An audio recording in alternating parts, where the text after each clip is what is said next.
See friends, now we are going to start our activity network. Okay?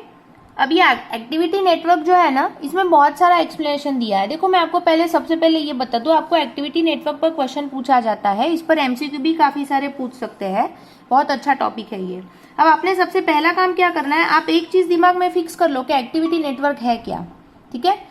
आपने अभी giant chart देखा तो आपने क्या देखा, सबसे पहली चीज के जायंट चार्ट का डिसएडवांटेजेस क्या था, इंटरडिपेंडेंसीज पता नहीं चलती थी ना आपके एक्टिविटी की. तो बस आपको अब इतना ध्यान में रखना है कि एक्टिविटी डायग्राम मतलब वो जो इंटरडिपेंडेंसी पता नहीं चलती थी ना, वो ओवरकम करने के लिए आपको ये एक्टिविटी नेटवर्क दिया हुआ है. क्लियर. मतलब आपको सबसे पहले देखो मैंने ये हाईलाइट किया, इतना डेफिनेशन खास मेंशन करना है.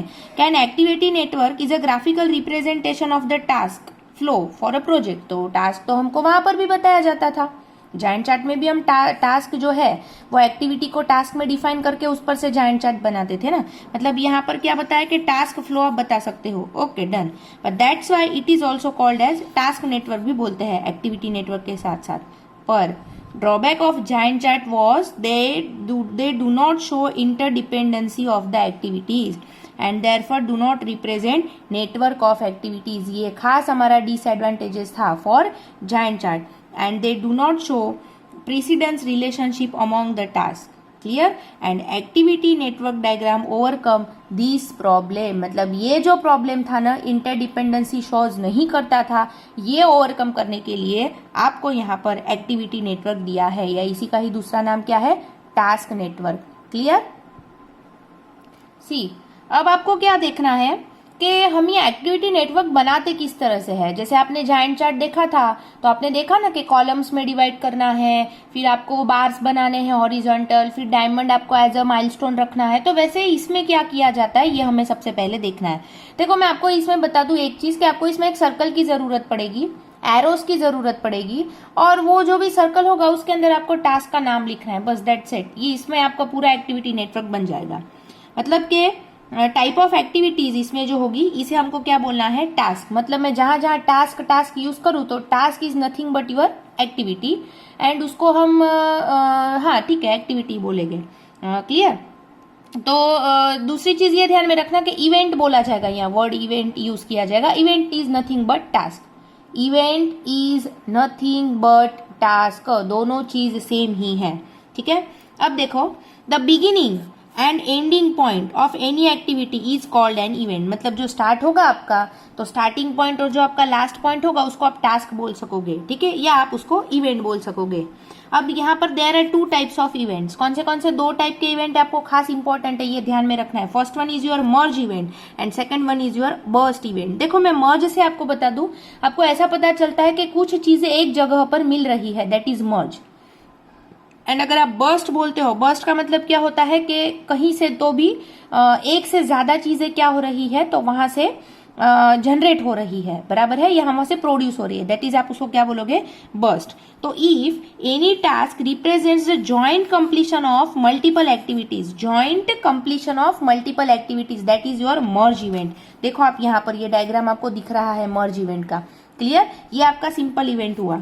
और बर्स्ट इवेंट हम किसको बोलेंगे कि if any event represents joint initiation of multiple activities, joint initiation of multiple activities, तो इसको हम क्या बोलेंगे, आपका बर्स्ट इवेंट. मतलब ये तीन जो आपके आइडेंटिफिकेशन है ये खास आपने मेंशन करने हैं. और दूसरा कि किसको बर्स्ट, किसको मर्ज और किसको इवेंट बोलते हैं, ये खास इतना आपको मेंशन करना है. ठीक है. क्लियर. देखो आपको यहाँ पर एक डायग्राम दिया हुआ है, मैं आपको एक डायग्राम एक्सप्लेन करूं, मतलब आपको पता चलेगा कि कौन सी एक्टिविटी किस पर डिपेंडेंट है, ये कैसे इसमें बताया जाता है. देखो यहाँ पर आप सबसे पहले देख रहे हो टास्क 1.1 है, मतलब पहले टास्क का ये फर्स्ट फेज है, दैट इज 1.1. अब ये 1.1 है ना, इसमें से क्या हो रहा है, ये 1.2 है, मतलब पहले ही टास्क का पर कौन सा पॉइंट, दूसरा पॉइंट. देन अब क्या हुआ पता है, तो 1.3A और 1.3B, मतलब ये क्या हुआ, बर्स्ट हुआ. 1.2 में से दो मल्टीपल टास्क बर्स्ट हुए. कौन से 1.3A एंड 1.3B. फिर क्या हुआ पता है, ये 1.3A और 1.3B मर्ज हो गया और कौन सा मिला आपको, 1.4 मिला 1.4. अब 1.4 में से बर्स्ट कौन हो रहा है, तो 1.5A. अब देखो यहाँ इंटरडिपेंडेंसी आई. मतलब जो 1.3 भी आप ऑलरेडी कर चुके हो ना, तो आपको यहाँ क्या पता चला, पता है कि मुझे आगे जाने के लिए यहाँ 1.3 की जरूरत पड़ेगी, मीन्स 1.3 बी की। तो देखो यहाँ उसने कौन सा टास्क लिया, 1.3 बी, जो ऑलरेडी हो चुका है पर आपको उसको यहाँ पर कंटिन्यू करना पड़ा। एंड देन आपका नेक्स्ट बर्स्ट टास्क है दैट इज 1.5 सी।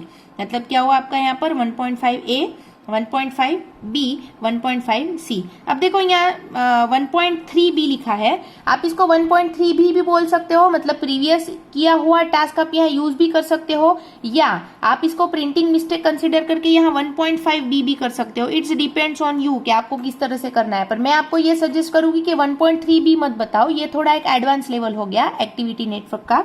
तो उससे आप ऐसा बताओ कि भाई उसको हम टास्क को क्या कर रहे हैं, बर्स्ट, आपको मर्ज एंड बर्स्ट ही खास उसने हाईलाइट किया हुआ है, ठीक है।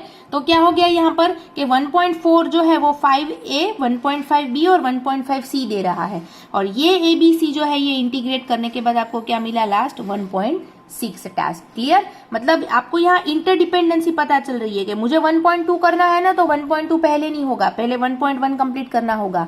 फिर अगर आप सोचो कि मैं पहले 1.3B कर दूं, तो नहीं, आपको क्या करना होगा, 1.2 कंप्लीट होगा, बाद में ही 1.3A और 1.3B आप कर सकोगे।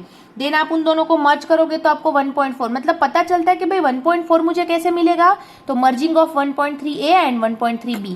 क्लियर, इससे आपको क्या पता चलता है कि कौन किस पर डिपेंडेंट है, इंटरडिपेंडेंसी आपको इसमें बहुत क्लियर हो जाती है, ठीक है। अब अगर आपको ऐसा पूछा जाए कि फॉर एग्जाम्पल मुझे एक्टिविटी नेटवर्क बनाना है, तो अब मुझे एक्टिविटी नेटवर्क बनाने के लिए, या सपोज मैं ऐसा चाहूँ कि मुझे एक्टिविटी नेटवर्क जो है ना ये कंटिन्यू करना है मेरे प्रोजेक्ट के लिए, तो वो अगर एक्टिविटी डायग्राम क्रिएट करनी हो तो आपको कौन सी चीजें ध्यान में रखने की जरूरत पड़ेगी, ये अब हम कंटिन्यू करेंगे। क्लियर, मतलब एक्टिविटी नेटवर्क अगर आपको बनाना हो तो which things you have to take in consideration, सब ये आपको देखना है। देखो, पहले तो कोई भी एक्टिविटी अगर आपको बनानी है तो सबसे पहले आपको क्या करना होगा कि स्टार्टिंग और जो फिनिशिंग है एक्टिविटी वो डिसाइड कर लेनी होगी। मतलब before creating a new activity, कोई भी, all preceding activities must be finished. आप सोचो कि मैं 1.4 बना दूं, बट नो, पहले आपको इतना कंप्लीट कर देना पड़ेगा, तब जाकर आप 1.4 बना सकोगे, ठीक है। मतलब प्रीवियस एक्टिविटीज आपकी फिनिश हो जानी चाहिए तो ही आप न्यू एक्टिविटी क्रिएट कर सकोगे। ये पहला पॉइंट आपको ध्यान में रखना है। दूसरी चीज क्या ध्यान में रखनी है कि every activity network diagram has only 1 start and 1 finish activity. देखो, मेरा स्टार्टिंग भी 1.1 से ही हुआ था, ये हमेशा सिंगल एक्टिविटी ही होगी, और देखो मेरा एंड भी 1.6 पर ही हुआ। मतलब स्टार्टिंग एंड एंड जो है ना आपका, ये सिंगल एक्टिविटी होना चाहिए। स्टार्ट एंड फिनिश जो होगा आपका, ये आपको क्या ध्यान में रखना है कि every activity network diagram has only 1 start and 1 finish node, बराबर है। फिर आपका एरोस जो होगा वो एरोस क्या शो करेंगे, प्रीसिडेंस शो करेंगे कि किसके बाद कौन है, किसके बाद कौन है, बराबर है। एंड लेंथ ऑफ एरोस और its direction does not have any important, उससे कोई फर्क नहीं पड़ता है कितना बड़ा एरो निकालो, कितना छोटा निकालो, या कैसे शो करो, सीधा है, आड़ा है, उससे कोई फर्क नहीं पड़ेगा। इतना ध्यान में रखना है कि एरो क्या बताता है, प्रीसिडेंस बताता है कि कौन किस पर डिपेंडेंट है। उसके बाद आपको क्या ध्यान में रखना है कि टास्क और event number must not be duplicated in a network, duplication नहीं होना चाहिए। इसीलिए मैंने आपको क्या बोला कि आपको एडवांस स्टेप नहीं है, देखा आपने, मैंने इसलिए आपको बोला कि यह 1.5B करो, देयर इज प्रिंटिंग मिस्टेक। हम जो डिग्री में पढ़ोगे ना, आप ये डिग्री में सेम कंसेप्ट पढ़ोगे, तो तब वहां पर ना आपको फिर इंटरडिपेंडेंसीज एक्टिविटी की शो करने भी आती है, तो तब वहां पर ये कंसेप्ट आप यूज करोगे। इसीलिए अभी आपको फिलहाल के लिए क्या रखना है, 1.3। कोई भी एक्टिविटी रिपीट नहीं करनी है, डुप्लीकेशन नहीं होना चाहिए। And any 2 task may be directly connected by no more than 1 activity। देखो, 2 टास्क है, एक से ज्यादा एक्टिविटी के साथ कनेक्टेड नहीं रहने चाहिए। देखा, ये जो एक्टिविटी तो इसके साथ 2 टास्क ही कनेक्टेड है, ये 2 टास्क है तो ये सिंगल एक्टिविटी के साथ कनेक्टेड है, बराबर है। मतलब आपको यहाँ पर बोला कि any 2 task may be directly connected by no more than 1 activity, directly connection नहीं होना चाहिए, बराबर है। लूप फॉर्म नहीं होना चाहिए। इन शॉर्ट, मैं 1.4 से शुरू करूं और फिर से मैं 1.4 पर ही आ जाऊं, तो ऐसा पॉसिबल नहीं होना चाहिए। मतलब लूपिंग इसमें अलाउ नहीं है। क्लियर, आपको एक्टिविटी नेटवर्क क्लियर हुआ। सबसे पहले एक्टिविटी नेटवर्क मतलब क्या है, तो जायंट चार्ट का ड्रॉबैक जो है ना हमारा इंटरडिपेंडेंसी, वो ओवरकम करने के लिए हमने एक्टिविटी नेटवर्क देखा। फिर इसमें इवेंट कोई टास्क बोला जाता है। कितने टाइप के इवेंट्स हैं, तो 2 टाइप के, मर्ज इवेंट एंड बर्स्ट इवेंट। वो मर्ज इवेंट बर्स्ट इवेंट के जो आपको नोटेशंस है वो नोटेशंस बता देने हैं। देन आपको एक एग्जांपल यहाँ शो करना है, कोई भी एग्जांपल आप आपके अकॉर्डिंगली शो कर सकते हो। एंड उसके बाद आपको क्या करना है कि अगर आपको ये मेथड यूज करनी है तो आपको कितनी चीजें ध्यान में रखनी होगी, तो ये यहाँ पर आपको खास मेंशन करना है। डन।